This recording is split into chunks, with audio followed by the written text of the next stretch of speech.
Hi viewers, welcome to Aadhan మరోకోణం. నేను మీ ప్రసాద్. నిరుద్యోగులకు గ్యాలం వేస్తున్న వైసీపీ యువత మరి అంత పిచ్చోళ్ళు అంటారా? ఇక విషయం ఏంటి అంటే, జగన్మోహన్ రెడ్డి గారికి నిరుద్యోగ యువతకు సంబంధించి ఎప్పుడు ఏ రోజు పట్టించుకున్నది లేదు. అదేమిటి అంటే 2019లో ప్రభుత్వం రాగానే గ్రామ సచివాలయ పోస్టులు వేశామని చెప్పేసి అంటారు. ఇక దాని తర్వాత నిరుద్యోగ యువతలు లేరు. ఏ సంవత్సరం ఆ సంవత్సరం మరి విద్యార్థులు యూనివర్సిటీల నుంచి కాలేజీల నుంచి బయటికి రావట్లేదు. ఏంటో కానీ అంతా బ్రహ్మాండంగా ఉంది, అంతా బ్రహ్మాండంగా ఉంది. అదేంటి అంటే బటన్ నొక్కుడు కార్యక్రమం. మరి ప్రతి సంవత్సరం వచ్చే లక్షల మంది విద్యార్థులు వాళ్ళ పట్టాలు తీసుకుని బయటకు వస్తారు కదా, వాళ్ళ భవిష్యత్తు ఏంటి, వాళ్ళ ఉద్యోగాలు ఏంటి, వాళ్ళ గురించి ఏమి పట్టవు. ఇదంతా ఒక ఎత్తు అయితే 2019 ఎన్నికలకు ముందు ప్రచారంలో జగన్మోహన్ రెడ్డి గారు చాలా గంభీరంగా ప్రజల మధ్యలో ఉండి, నేను రాగానే మెగా డిఎస్సి వేస్తాను అని చెప్పేసి అన్నారు. మెగా డిఎస్సి కాదు కదా, ఏ మినీ డిఎస్సిని లేదు. పైగా ఇక్కడ విచిత్రమైన విషయం ఏంటి అంటే, ఇన్ని సంవత్సరాల పరిపాలన ఎప్పుడు గుర్తురాంది నిరుద్యోగులకు సంబంధించి డిఎస్సి వేయాలని నిన్ననే క్యాబినెట్ ఆమోదం తెలిపిందట మంత్రిమండలి సమావేశంలో.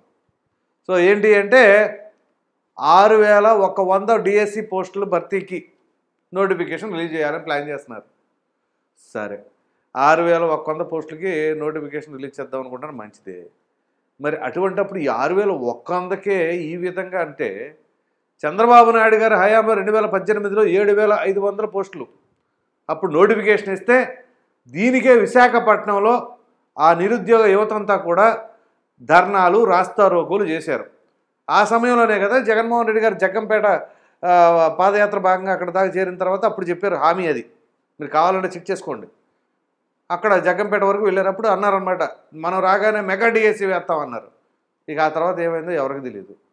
సో ఇప్పుడు నిరుద్యోగ యువత లేదా మెగా డిఎస్సి కావాలి అని కోరుకునేవాళ్ళు అప్పట్లో 2018లో 7500 పోస్టులకు గాను మరి వాళ్ళు ధర్నాలు చేశారు. 21500 పోస్టులు ఉంటే కేవలం 7,500 మాత్రమే ఎందుకు వేస్తున్నారు అని చెప్పేసి ఆ సమయంలో వాళ్ళు ధర్నా చేశారు. మరి జగన్మోహన్ రెడ్డి గారు మెగా డిఎస్సి వేస్తారు. మెగా డిఎస్సి అంటే తెలుసా మీకు? మీకు గతంలో కనుక చెక్ చేసుకున్నట్లయితే రాజశేఖర రెడ్డి గారి హయాంలో మెగా డిఎస్సి అని చెప్పేసి సుమారుగా 50,000 డిఎస్సి పోస్టులు రిలీజ్ చేశారు. అఫ్కోర్స్ అది ఉమ్మడి ఆంధ్రప్రదేశ్. ఇప్పుడు విభజన ఆంధ్రప్రదేశ్ కాబట్టి పోనీ కనీసం ఆ ఉన్న 22,000 25,000 రిలీజ్ చేస్తే అది మెగా డిఎస్సి. ఇప్పుడు 6100 రిలీజ్ చేస్తేనే మెగా డిఎస్సి అని మీరు పేరు పడదు. దీనికి ఇట్లా ఉంటుంది వ్యవహారం. సో మెగా డిఎస్సి అని చెప్పేసి చెప్పారు. ఇది ఒక అంశం.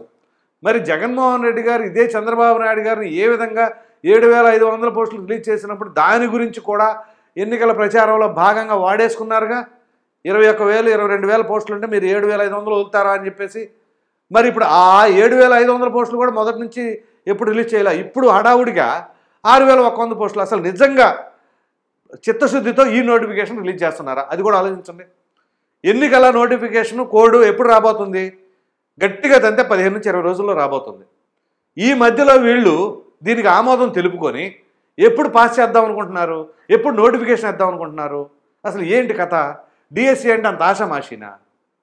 కొన్ని సంవత్సరాల తరబడి దీక్ష చేసినట్లుగా కోచింగ్ సెంటర్లో వాళ్ళు ఉద్యోగాలు సద్యోగాలు మానేసి కుటుంబ నేపథ్యం అంతకు దూరం చేసుకొని ఓ పక్కన తినక సాలక ఆ డబ్బులతో అట్లా సర్దుకొని అప్పుల పాలు చేసుకొని కుటుంబం అంతా కూడా చిన్న భిన్నం చేసేసుకొని ఆ ఉద్యోగం వస్తుంది అనే చిన్న ఆశతో అక్కడ గడుపుతూ ఉన్నారు. మీరు గమనిస్తే అవినిగడ్డ వెళ్ళండి, తెలుస్తుంది. మీరు కావాలంటే నేనే ప్రత్యక్ష సాక్షి. నేను ఎంతోమందిని చూశాను. అక్కడ కూర్చున్న వాళ్ళు కూర్చున్నట్టు ఎంతసేపు చదువుకుంటారో ఎప్పుడు నిద్రపోతారో తెలీదు. అలాంటి పరిస్థితి. కనీసం వంట వండుకుందాము అన్నా వండుకోవడానికి మళ్ళీ టైం వేస్ట్ అయిపోతుందేమో, ఇంకొక లెసన్ కవర్ అవుద్దేమో, ఇంకో బిట్ వస్తుందేమో అనే ఉద్దేశంతో వాళ్ళు తపన పడతా చదువుతూ ఉంటారు. పోనీ సమయం వృధా అవ్వకుండా హోటల్ నుంచి తెచ్చుకుందామని అనుకుంటే డబ్బులు ఉండవు. ఇట్లాంటి బ్రతుకులు వాళ్ళవి. అటువంటి వాళ్ళ జీవితాలతో ఆడుకున్నారు జగన్మోహన్ రెడ్డి గారు. మెగా డిఎస్సి వేస్తానని మీ మీద నమ్మకంతో ఆ విధంగా వాళ్ళు మీకు సపోర్ట్ చేస్తే చివరికి ఏం చేశారు? రిలీజ్ చేయాలి. ఎంతోమందికి ఈ 5 సంవత్సరాల్లో వాళ్ళ యొక్క లైఫ్ ఏజ్ ఉంటుంది కదా, ఆ జాబ్ ఎలిజిబిలిటీకి ఆ ఏజ్ కూడా అయిపోయింది. వాళ్ళకి ఏం సమాధానం చెప్తారు? వాళ్ళ కుటుంబ సభ్యులకి ఎలా చెప్తారు మీరు? అదేవిధంగా మరి అప్పట్లో 7,500 పోస్టులకు చంద్రబాబు నాయుడు గారు నోటిఫికేషన్ రిలీజ్ చేసిన సమయంలో ఎంతమంది అభ్యర్థులు దరఖాస్తు చేశారో తెలుసా? 5.5 లక్షల మంది. అప్పట్లోనే 5.5 లక్షల మంది డిఎస్సికి అప్లై చేశారంటే కేవలం 7,500 పోస్టులకి, అది 2018లో. ఇప్పుడు 2024 వచ్చేసరికి ఎంతమంది పట్టాదారులు బయటకు వచ్చి ఉంటారు, ఇంకెంతమంది పోటీదారులు పెరిగి ఉంటారు, మరి ఇటువంటి సమయంలో ఎన్ని లక్షల మంది రెడీగా ఉంటారు. సో ఇన్ని పోస్టులు పెట్టి ఇన్ని లక్షల మందికి అదొక గేలం వేస్తున్నట్టుగా అనిపిస్తుంది. సో ఈ నేపథ్యంలో పిచ్చోళ్ళ వాళ్ళేమన్నా, వాళ్ళకి తెలీదా? ఎన్నికల సమయం వస్తుంది కాబట్టి ఈ విధంగా మీరు స్టంట్గా రిలీజ్ చేస్తున్న సంగతి ఆ మాత్రం గ్రహించలేరా? ఇవాళ ప్రజలు చాలా తెలివైన వాళ్ళు. ఎలక్షన్ నోటిఫికేషన్ పడుతుంది కదా, ఇప్పుడు హడావుడిగా ఈ డిఎస్సి నోటిఫికేషన్ రిలీజ్ చేస్తే అసలు ఎప్పుడు పెడతారు, ఎప్పుడు రిక్రూట్ చేసుకుంటారు, అసలు ఆ ప్రాసెసింగ్కి ఎంత టైం పడుతుంది, ఏమన్నా సాధ్యపడుద్దా? సో ఇప్పుడు ఎలా ఉంది అంటే పొడుకున్న దాన్ని లేపు కొట్టించుకోవడం అంటారు చూసారా, అదే పరిస్థితి వస్తుంది ఇప్పుడు.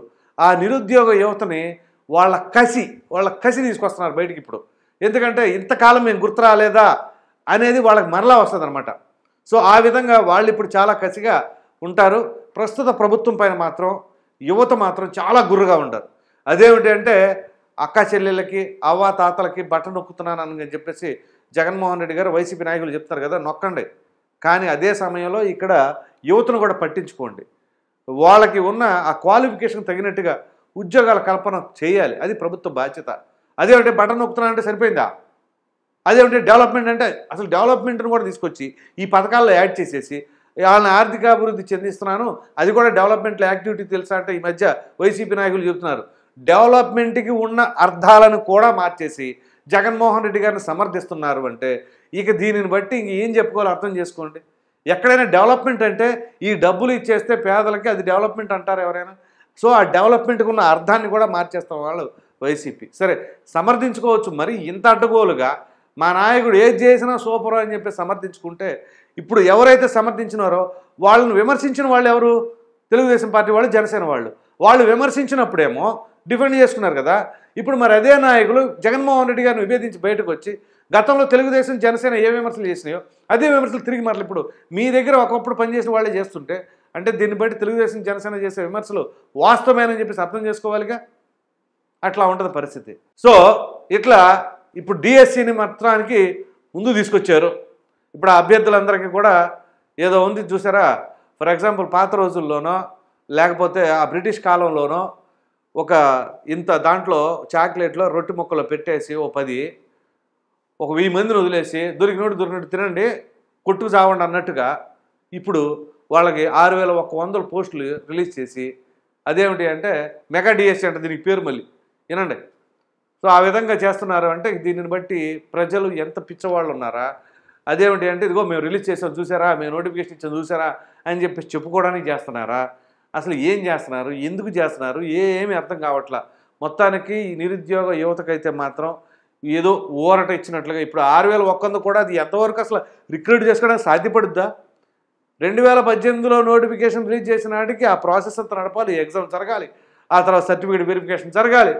అసలు దానికి ఎంత ప్రొసీజర్ ఉంటుంది, అది జరిగే టైంకి ఎప్పుడు ఉంటుందో మరి ఏంటో. కానీ మొత్తానికి ఒక విచిత్రమైన పోకడ నోటిఫికేషన్ అయితే వెయ్యాలనుకున్నారు.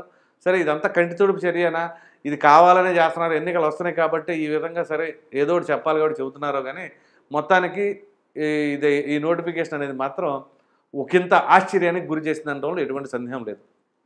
ఈ వీడియో కనుక మీకు నచ్చినట్లే లైక్ చేయండి, షేర్ చేయండి. అదేవిధంగా నిరుద్యోగ యువతకి గ్యాలం వేస్తున్న వైసీపీ, అదేవిధంగా యువత ఏమన్నా పిచ్చోళ్ళు అని చెప్పేసి అనుకున్న దానిపైన మీ విలువైన అభిప్రాయాన్ని కామెంట్ రూపంలో ఖచ్చితంగా తెలియజేయండి. మరిన్ని వీడియోస్ కోసం మన ఆదాయం ఛానల్ని సబ్స్క్రైబ్ చేయడం మాత్రం మర్చిపోకండి. Thank you.